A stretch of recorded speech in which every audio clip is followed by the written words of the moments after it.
Hello there. Welcome back to another episode of Unspoken Reality podcast. And this is the last episode of season 1, the last episode of the year 2025. Today is December the 31st, and we are waiting eagerly, honestly, to turn a new year. 2025 has been a long year for most of us, for all of us, in regards to our finances, in regards to our workmanship, in everything that we do. I know the economy hasn't been as good, and just the way life is, there are ups and downs. A new concept that I got to learn is that life is like a pendulum, in the sense that if it swings right, just know it will always swing back left. And in that regard, there is an aspect of self correction that is within a civilization or a society. The way an individual human being can self correct when you know you're deviating from the path that you ought to go, that you're doing things that are contrary from your belief system, from your values, and things that are just in a way working backwards from your goals, from your ambitions and vision and everything and all that. Then within you, you have that self correcting mechanism that will always bring you back to that path. Even if it doesn't bring you back, it will always tell you that you are on the wrong path. That self-correcting mechanism, that still small voice. And in that same manner and that same breath, when we extrapolate this individual mechanism to society and civilization at large, then we can say that civilization in itself also has a way of self-correcting. And even when you see that in a way the virtue has deteriorated from our current society, that people are doing things that are contrary from what normal and humane people ought to do, then within that civilization, there's always that self-correcting mechanism, that there will come a generation that will self-correct on the mistakes that have been made by the prior. And this is one of the things that I actually tend to believe and hold dear, that we as a people and we as a generation are supposed to improve upon the mistakes of what the previous generation did, or build upon the strength that they had. And in the same manner, it goes to our families, our parents, that we ought to build upon the strengths of our parents. Somebody once said that the ceiling of our parents, where our parents managed to reach, should be the floor of their children. That means that their ceiling should be the foundation for you, whereby you get to build your future, you get to build your dreams and your vision. And so, in that regard, it takes a certain level of awareness for you to be able to know the strength and weaknesses that your family possesses, that your parents had. And then from that, you build upon it. You correct upon the mistakes that were done. You correct upon the mistakes that your grandparents did, such that it doesn't become a habitual stuff, it doesn't become a recurrent pattern in your generation. There is a concept, or rather a book, called The Children of Alcoholics. And it's also a psychological phenomena that tends to explain the biases or the weaknesses that exist in a family setup, in the manner that a child can either inherit or dissociate themselves from the weaknesses or the strengths in the family. That a child of an alcoholic can either be an alcoholic themselves, or they can choose not to touch alcohol in their entire life, depending on how they see it affecting their family. So it can go both ways. And in this regard is what I try to pin the pendulum, whereby when it swings forth, it can swing back. And there's that self-correcting mechanism. So as we come to the end of the year 2025, however long it has been, however challenges you've faced, look up. That understand that things will always look up. Sometimes things go down, but keep your head high. Keep your head high, knowing that as far as the pendulum has swung in disaster, it has swung to calamities and whatnot. Just know that it will always swing back. But it's upon you. Remember our episode on amor fati. It's upon you to accept your circumstance, and acceptance is the first level for you to be able to change it, right? And actually, when we go deeper, we'll realize that awareness is also a part of it, that you have to be aware that you're in a hole. You stop digging, accept that you're in a hole, and then try to figure out strategies for you to come out of that hole, depending on the resources that are at your disposal. Before you even start begging, before you even start borrowing that you need this amount of money, no, sometimes you just have to work with what you have. So as we close the year, what I thought to be the best episode that would sum up everything that we've always talked about, even though as not, maybe not necessarily summing it up, because we've really talked about a lot, but to simply put you in a certain frame of mind that will help you to begin the new year 2026 with clarity and with intentionality. More emphasis on the intentionality. So the title of this episode is going to be Take a Pause. Difference between death and life most of the time is always a second. When somebody gets run over by a car, when somebody gets to face high stake or risky activities and it goes bad, the difference most of the time between something that was good, something that was exhilarating, is always a second or even less. Yeah. And so you get to wonder, you get to hope, just some wishful thinking. If only human beings had a pause button that you could pause in terms of calamity, and then you get to retract your steps. I think there was a movie, some of these sci-fi movies, that talks about somebody that can retract their life 7 seconds behind.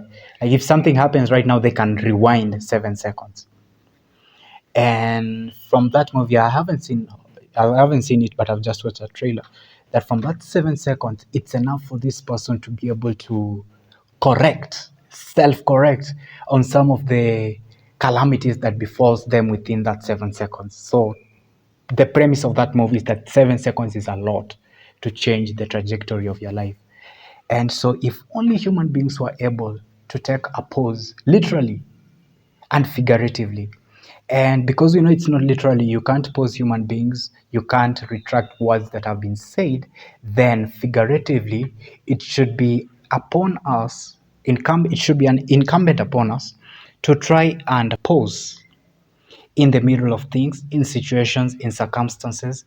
In the book, The 48 Laws of Power, Robert Greene says that one ability that you need to develop in order to be able to carefully learn and apply the 48 laws of power is mastering your emotions. That you are just not triggered by anyone, you're just not triggered by any situation that befalls you. And he puts it that emotions, especially anger, are the most blinding emotion to human judgment. That it really clouds your judgment when you're angry, that it blinds you from seeing the next step. It blinds you from seeing the correct approach. Yes, I understand that people can really trigger us, that people can do things to us that just icks us. Is it icks or ack? It icks us. It makes us feel like you just don't want to associate with that person. You want them far away from you. And sometimes it's not even possible to get away from someone physically, to remove yourself from a triggering situation. Most of the times, some other times, even if it is, these people are just under our skin to such an extent that we feel the need to respond to them, we feel the need to counter what they've said, and we feel the need to push back to hurt them as much as they've hurt us. But power comes from being calm, being non-reactive. If you are an unreactive person in the room, people say things to trigger you, or people just say things, but you are calm. And you're not only calm because your mind is churning out the engines, you get to digest what is being said, but you don't show it outwardly. It's such a power move, in the sense that people really have to second guess what's going on with you. They can't really predict.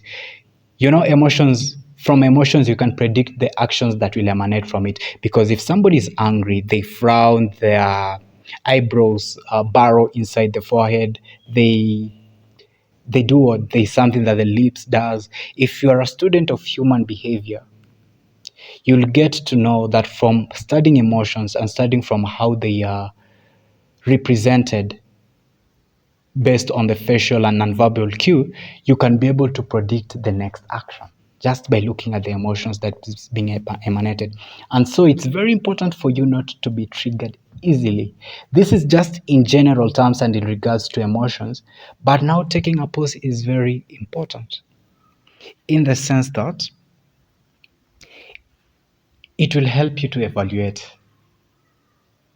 evaluate your decisions or evaluate your desires and your impulses. If somebody says something triggering to you, or even to in a normal conversation, people say something, before you get to respond, take time to pause.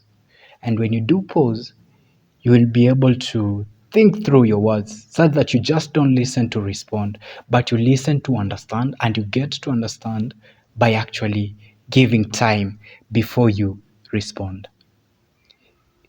It's not an easy task because we are wired to always respond. We are wired with there are some things that can be said to us that are just second nature, that these are the response, and we even respond based on how we are feeling at the moment.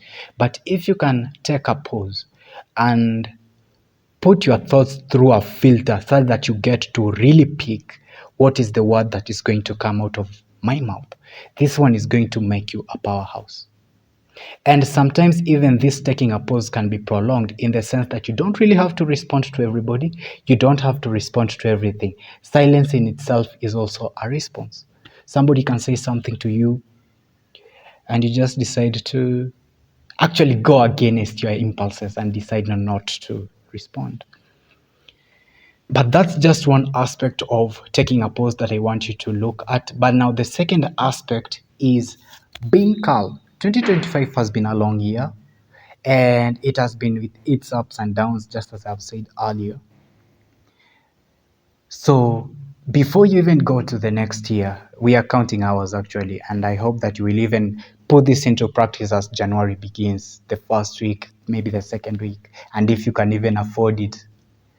And I hope we get to work ourselves to that point where we can afford a whole month of taking a sabbatical leave just to clear your mind and to figure out the next steps. It's important. And so as far as we are counting the hours now, this is something you can implement in the first week of January. That we don't just take a pause to choose the words that we are going to respond to and respond with, but we are also taking a pause to evaluate. The year has ended. What is it that we've achieved? What mistakes have we made? What has been our greatest failure? What has been our greatest achievement? How do we move from that? How do we build on our achievement? How do we capitalize on it? Is it the end, or are we still moving forward? And our mistakes, what have we learned from it? What are we not going to do again? Because it's only a fool that repeats the same mistake over and over and over again. Once you understand that this is a mistake that you made this year, find a way to never repeat that mistake ever again. I heard something that when somebody does you wrong, and they tell you, they ask for your forgiveness and you forgive them, the first obligation of this person that has wronged you should be to put themselves in a situation, or rather to prevent that circumstance that they wronged you with from ever occurring again. In the sense that they don't ever have to come and ask for forgiveness for the same thing. So you have to reevaluate if you've wronged someone. In what way did you wrong them? When you have a discussion with someone, or rather when you have an argument with someone, take a pause and try to reevaluate. Was I in the wrong? Was anything that this person said, did it make sense? Did the heat of the moment cloud our judgment? Did it make us to be incapable of seeing sense, of seeing the reason from what they were putting it out across? And it's very important for human beings to be able to evaluate their dealings with other beings. Because, and this is an episode maybe I'll do in the future, not in the future, next year, because it's here, it's upon us. That hurt people, and everyone in this world is wounded. No one walks life unscathed. And most of the wounds that has been inflicted upon us has been from our primary caregivers from a tender age. Yes, people can wound us, our friends can wound us, maybe by what they say, what they give us, or what they lack to give us. But a majority of the wounds that we walk in life bearing comes from our caregivers. That is mostly our parents and our guardians. Why? Because our parents, when they poured into us, they were not pouring into us from a cup that was full. Their cup was also, it also depends, by the way. There are parents that poured into us from an empty cup. There are those that poured into us from a cup that was half full, or maybe even three quarters full, but never from a full cup. Full cup, I'm talking about a human that was perfect. They were perfect in their loving, they were perfect in their giving, generosity, they were perfect in their tough love, if tough love can be considered something to be admired, right? Know that there is no parent that had all this conclusively and to a perfect quantity. And so parenthood in this regard is so delicate that a parent can never be too, what's the word? I'm lacking the word to put it, but take this scenario. If you give a child too much love, they'll end up to be narcissistic because they think that the world revolves around them, that it's just them to be given, yeah? They should be given accolades, they should be given applause and all that. And if you give them less love, they tend to maybe be sociopathic or whatnot. So what our parents do is that they try to give us what we need to an amount that they think is fit. I can't really break that down further in this episode because that's not the focus of this episode. But I just want to point out to you to be aware that those that we are walking in life wounded, and it's upon us to be aware of how we've been wounded, first of all, and second, how our wounds affect how we interact with other people. And so there are people that are very self-conscious, they are very self-aware, they know they've been wounded in such a way, and they walk in life not wanting to pour or to smear other people with the blood emanating from their wounds. But there are those that are just careless, they don't even know that they've been wounded by their parents, and those, so they live life hurting other people, and then they tend to wonder why is it that their relationships are not working and whatnot. And so my suggestion to you is take a pause. Take a pause. Even as you reevaluate the year, just always take a moment to try and assess your life, assess your upbringing. In what way have I been wounded? Have my parents wounded me in any way, or even if not your parents, your friends? Because to some extent, yes, there's something that you lacked growing up, and that lack affects and affects how you converse with other people, how you view other people, your worldviews, your beliefs, and every other thing that makes you a living, breathing being. So it's your responsibility to know in what way you've been wounded. And you can only do that when you take a pause, make the world to stop spinning, take a pause and reevaluate. Reevaluate the decisions because one, we are a product and a summation of the decisions that we've made up to this point in time. So reevaluate them. Two, when you assess your decision, you will get to know what point in life did you make the wrong decision, and use this as data. Because remember, in our episode, Fail Quick, failure is just a mechanism that gives you feedback, that gives you information on what you ought not to do again, or on what system is not workable. And so when you do that, when you approach life from this understanding, it helps you to refine and fine tune the things that you ought to do better. You get to know what are your weaknesses, like a SWOT analysis. You get to evaluate yourself. What is it that I'm missing? Where am I going next? So in 2026, do you have a plan? Do you have a blueprint? Remember, even when we started the year, we were talking about New Year's resolution, and we said about how mindset is at the heart of you being able to achieve those resolutions that you set for yourself. That it doesn't matter the plans that you make. Planning is not an issue. Everybody plans. And if you don't execute, it just becomes wishful thinking. And so for you to be able to execute, for you to be able to deliver on the things that you want to achieve in this life, you ought to have that mindset that helps you to deliver. They say it's not what you become, it's not what you get from what you've become, but it's who you become in the process. That even if that becoming is not necessarily attached to material things, it's not attached to wealth, it's not attached to money, but there is something that is much greater in your becoming. It's who you become in the process.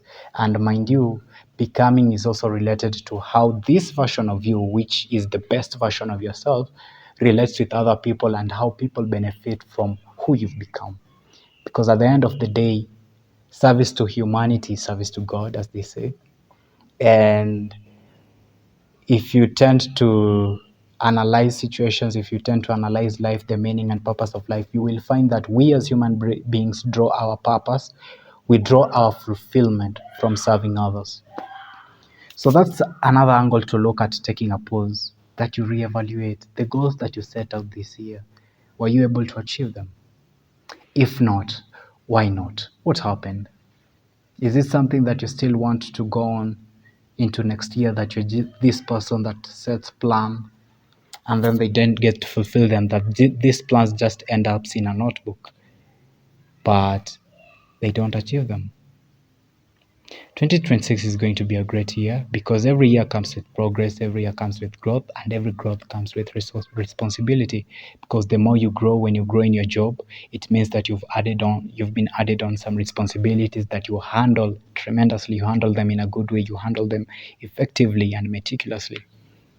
And so, an additional responsibility, there is a correlation between responsibility and growth, that the more you take on, the more you grow, the more you understand, the more you are exposed to things that you never could have been exposed to. So let's have a growth mindset this 2026, that we just don't see things as they were not meant for me, or rather I am way above this pay grade, or I am too good that I cannot do A, B, and C.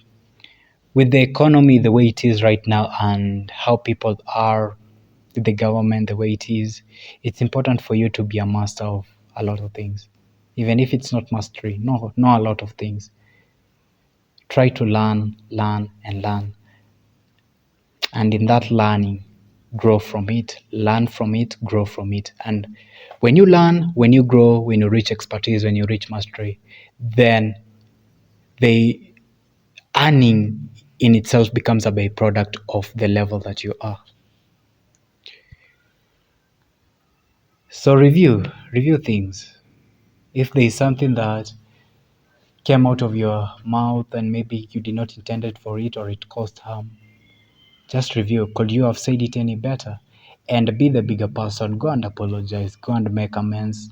We are here for a short time, here on this earth, that is. And nobody knows when the curtains will fall. And with that regard, purpose to live harmoniously with your fellow human beings, purpose to be a beacon of hope and a light in the darkness, that you build bridges, you don't burn them, you don't erect walls, you don't burn the bridges. Try to connect with other human beings, because at the end of the day, we are, in the grand scheme of things, we are here and we are trying to figure out life. No one has the perfect answer to how we live this life, but I know for sure that as a part of that perfect answer is based on how we relate with other people. So take a pause and evaluate. Was there someone this year that you treated them in such a way that you could have treated them better? Do better next time. Yeah. And by next time, I mean starting in the next few hours. We are 4 hours, 3 hours, 52 minutes to 2026. So for me, it has really been a great year. And I thank God that I'm still alive. And what has been keeping me perhaps hopeful, or one of the schema and philosophies that I'm adopting, is just a prayer of mercy and a prayer of thanksgiving above every other thing. You know, the Solomonic prayer, or perhaps not Solomonic, I think it was Aga. It's in the book of Proverbs. He talks about, in a prayer, asking God to just give him enough, that he doesn't give him more, and because he knows that by giving him more he will forget about God. And there is a correlation between, I'm talking a lot about correlations today, but yeah, there is a correlation between civilizations. When civilizations tend to prosper, they tend to approach hedonism. Hedonism is that looking out for pleasure, that you are actively just looking out for pleasure because you are prosperous. And this is what this person says in Proverbs, that don't give me more, because if you give me more, I will forget you. And actually, there is this warning in the book of Deuteronomy, chapter is it 8, that when your lands are full, when your baskets are, you are living in a prosperous land, everybody is prosperous. Beware that you don't forget the Lord God. The Lord God, you are God. This warning is given in Deuteronomy, and we see here this. I think it was a king, King Aga. He says that don't give me more because I will forget about you. And he then says, don't give me less, that I steal and offend you and bring.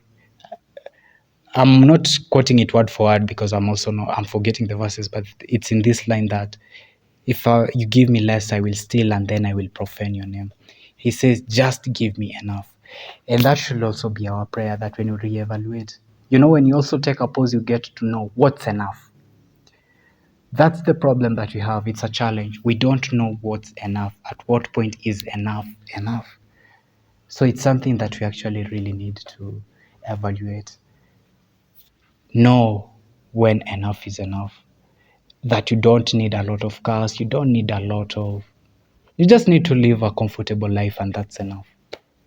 All these multi-million, yes, it's good. It's good to work to your greatest potential, and I believe when you are in your greatest potential and you're actually living your purpose, then money becomes a byproduct, and you will actually be overflowing with money. You'll be overflowing with wealth. But then it takes discernment for you to know that of all this wealth that I have, this portion, maybe even a quarter or even a quarter of that wealth is enough for you to sustain your life until the latter days. And then what remains, use it to better the life of someone. Use it to make sure that somebody smiles, somebody gets a roof above their head, somebody gets somewhere to lay their head at night, somebody goes to school. Yeah, because as much as capitalism has made it in such a way that people make their own money and all that, there are some that are not as privileged. And however things change and whatnot, they'll still just not be able to fend for themselves. And these are the people that we help when we give back to the society. So reevaluate all these things. Take a pause, reevaluate your life, reevaluate the things that you believe, why you believe those things, and whether you can give proof for what you believe. Not proof per se, but just giving an account and not following things blindly. So reevaluate everything that your life is built upon. Are your foundations shaky? If they are, then build upon it a great and a good foundation. Yeah. So I hope 2025 has been good to you, and I hope you've gotten to learn the lessons that you needed to learn. If not, learn the lessons and learn them as soon as possible. And one takeaway that I want you to go with is, if you don't learn the lessons of 2025 and the lessons for any seasons of your life for that matter, because remember, life is categorized into seasons. If you don't learn the lessons from a previous season and you, by whatever means, you get to go to another season of your life, you will always come back to that circumstance, come back to that season to learn that thing. Because personally, I believe that what we learn in one season of our life is what we are going to use as a stepping stone for the next season that will propel us to even greater heights. So learn the lessons as soon as possible. Don't postpone them, because if there was something meant for you after you learned a certain lesson but you did not learn that lesson, it will take a while, maybe even your whole lifetime. And there are people that actually, God forbid, get to die before they learn the lesson that should have uplifted them in a certain way, that should have been a bridge to connect to someone and to give someone hope. People don't learn the lesson that they need to learn. So even as we head to 2026, learn the lessons of 2025 and use them as a stepping stone to this new year. Yeah, so I pray for the best for you, even as you build, even as you work towards a better future. And remember that having a better future comes from you being a better person. So as we say, and as I've always said, is think better, do better, be better. So until we meet again, I wish you a happy new year. Shalom.